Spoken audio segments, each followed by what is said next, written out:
इसी की योजना लाते हैं बीजेपी के लोग। याद रखना, बीजेपी के लोग दिन भर ये प्लानिंग करते हैं कि आपसे क्या छीन लें। कोविड के टाइम में आपका वेतन कम हुआ था, आज तक बढ़ पाया आपका? कट गया। अपना भी तो सोचो। कट गया। अपना भी सोच नहीं रहे, देखो। चलिए, धन्यवाद। ठीक सर। इस तरीके से कल दिल्ली के नतीजे आ रहे हैं, कल मिल्कीपुर के उपचुनाव का नतीजा आ रहा है, उसको लेकर के आपने लगातार चुनाव आयोग पर निशाना साधा, सवाल खड़े किए। आखिरकार संवैधानिक संस्था पर इस तरीके के सवाल क्यों? कई बार एग्जिट पोल के जो अनुमान होते हैं वो ठीक नहीं निकलते हैं। जो एग्जिट पोल अपने सर्वे के माध्यम से जानकारी देता है वो कई मायने में सही नहीं निकलते। अब क्योंकि कल रिजल्ट आना ही है, तो जो मतदान हुआ है उसकी पूरी सच्चाई आपको कल मिल जाएगी।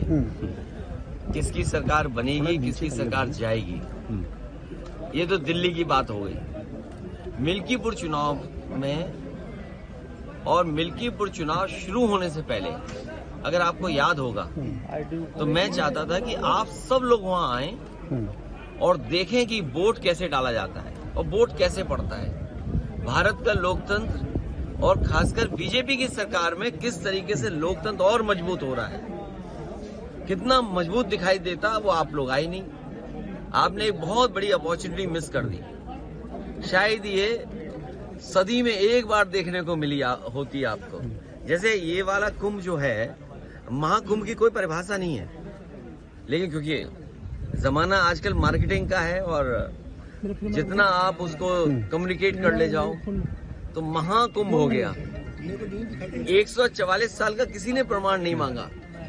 ये चुनाव भी 144 साल वाला जैसा चुनाव था जो आपको देखना चाहिए था। सोचिए आप, बगल के जिले जो हैं वहां से भारतीय जनता पार्टी ने अपने कार्यकर्ता बुलवाए। अंबेडकर नगर से कार्यकर्ता है, अब तो हम लोगों को उनके गांव पता लग गए हैं क्योंकि पकड़े गए थे कुछ लोग। बगल के जिले से अमेठी से लोग आए थे, सुल्तानपुर से लोग आए थे, रायबरेली से लोग आए थे और गाड़ियों के नंबर हैं। अगर आप चाहोगे तो मैं अपने पार्टी के पेज पे कुछ गाड़ियों के नंबर आपको दे दूंगा, डाल दूंगा। प्रिसाइडिंग ऑफिसरों की आपको वो रिकॉर्डिंग मिल गई होगी जहां पर प्रिसाइडिंग ऑफिसरों से पूछा कि भाई टारगेट पूरा है कि नहीं है और किस टारगेट में आप हैं, आपको 30 वोट डलवाना है फर्जी या 50 वोट डलवाना है या उससे ऊपर, वो भी रिकॉर्डिंग आपको हम लोगों ने जानकारी कर दे दी। बीएलओ कौन पोस्ट होंगे, बीएलओ कौन पोस्ट होंगे, किस थाने में कौन पोस्ट होगा, सीओ कहां पोस्ट होगा, एसएसपी कौन क्या देखेंगे, ये सब वेल प्लान्ड इलेक्शन हुआ। ये वाला, ये आपने 144 साल वाला जिस तरीके से कुंभ था उस तरह दुनिया का सबसे अच्छा चुनाव आपने मिस कर दिया। ये अपॉर्चुनिटी प्रेस को मिस नहीं करनी चाहिए थी। लेकिन अगर चुनाव बात की जाए तो जिस तरीके से अमानवीय व्यवहार भारतीय नागरिकों के साथ अमेरिका ने किया, उसको लेकर के कल आप लोगों ने संसद में प्रोटेस्ट भी किया। क्या जिस तरीके से आप लोग आवाज उठा रहे हैं ये आगे भी देखने को मिलेगा सदन के अंदर? भारतीय जनता पार्टी की कुछ चीजों की तो पोल खुल गई। भैया एक बार सवाल पूछ, और पोल इसलिए खुल गई कि हमने और आपने वो डंका बजते हुए देखा था। जी, बड़े बड़े इवेंट देखे थे हम लोगों ने, और ये भारतीय जनता पार्टी वाले लोग कोई दिन नहीं चूकता था जिस दिन ये नहीं कहते थे कि दुनिया में हम कहां पहुंच गए हैं, हम कुछ बन गए हैं, विश्व गुरु बन गए हैं। सोचिए आप, जो लोग दिन भर ये कहने से नहीं चूकते थे कि विश्व गुरु बनने जा रहे हैं, अर्थव्यवस्था उनकी तीसरे नंबर पे पहुंच रही है, वो आजकल कैसे चुप घूम रहे हैं, मौन हो गए हैं। जो विश्व कहने वाले लोग मौन घूम रहे हैं। और जिस तरीके से लोग लौट करके आए हैं, ये कह देना कि पहले भी ऐसे लोग लौटे थे, लेकिन पहले हमारी अर्थव्यवस्था इस जगह नहीं थी, इतना हम अर्थव्यवस्था का डंका नहीं पीटते थे। और कैसे लोग आए हैं जिन्हें शौचालय नहीं जाने दिया, बाथरूम नहीं जाने दिया। ये व्यवहार किसी व्यक्ति के साथ हो सकता है, इनह्यूमन व्यवहार है। और दुनिया का एक देश है, शायद हो सकता है अमेरिका से वो मजबूत नहीं उतना, लेकिन वहां के राष्ट्रपति ने मना कर दिया कि हम फौज से लाए हुए अपने नागरिकों को स्वीकार नहीं करेंगे। और अंततः अमेरिका को स्वीकार करना पड़ा। क्या भारत इतना कमजोर हो गया है? क्या हमारा हिंदुस्तान इतना कमजोर है जब हम हिंदुस्तान का इतना बड़ा बाजार दे रहे हैं अमेरिका को? आप सोचिए, नोएडा में न जाने कितना बाजार हमने उनके हाथ में दे दिया होगा। हम कहते हैं हमारे लोग इलीगल पहुंच गए वहां पे, इलीगल इमिग्रेशन हो गया। तो किसकी नाकामी है? ये सरकार की नाकामी है जो क्वालिटी ऑफ लाइफ या उनको बेटर अपॉर्चुनिटी नहीं दे पा रहे। अगर उन्हें बेटर अपॉर्चुनिटी यहाँ मिल रही होती, क्वालिटी ऑफ लाइफ बेटर यहाँ होती, तो शायद वो 50 लाख और 1 करोड़ रुपए दे करके नहीं जाते।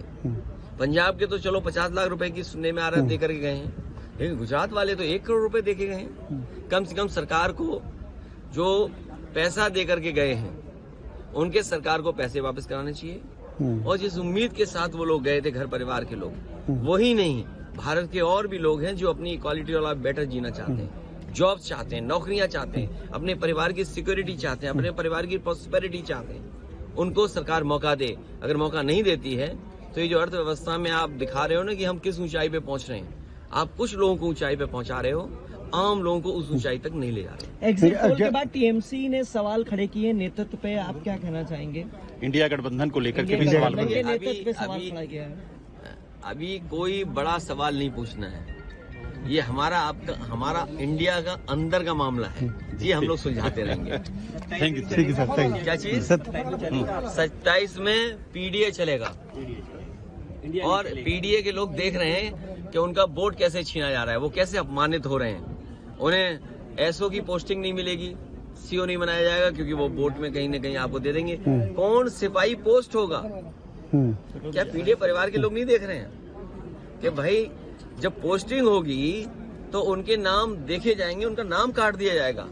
तो ये जो पीडीए के लोगों का अपमान हुआ है, और यही तो हम कहते थे कि बाबा साहब भीमराव अम्बेडकर जी ने जो अधिकार दिया है उन अधिकारों को छीन रहे हैं। बात ये वोट ही नहीं डालने दोगे आप, या दूसरे आपके लोग वोट डाल लेंगे, ये कहाँ की वो है? इसीलिए मैंने कहा कि इलेक्शन कमीशन मर गया है। इलेक्शन कमीशन को जांच करनी चाहिए कि जो मरे हुए लोग थे उनके वोट कैसे पड़ गए, और अगर वोट पड़े हैं तो प्रिसाइडिंग ऑफिसर और जो संबंधित अधिकारी उनके खिलाफ कार्रवाई क्या कर रहा है इलेक्शन कमीशन? जो है ही नहीं वोट, उनके भी डाल दिए। गाड़ी आई और गाड़ियों के नंबर हम